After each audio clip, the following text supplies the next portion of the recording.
বলতে পারো এই পৃথিবীর সবচেয়ে বড় নেশা কি? নিকোটিন না, নিকোটিন না। আফিম না, তাও না। কোকেন না, তাও না। এই পৃথিবীর সবচেয়ে বড় নেশা হচ্ছে কারো প্রেমে মত্ত হওয়া, গভীরভাবে মত্ত হওয়া, ভীষণ ভীষণ ভাবে মত্ত হওয়া।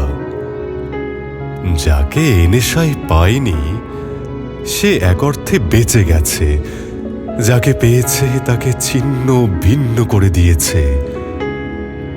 কখনো কখনো তো মৃত্যুকেও বহন করা যায়, কিন্তু কাউকে গভীরভাবে চেয়ে না পাওয়ার যে বেদনা দাউ দাউ করে বুকের গহীনে নিরবচ্ছিন্নভাবে জ্বলতে থাকে, তাকে কি বহন করা যায়?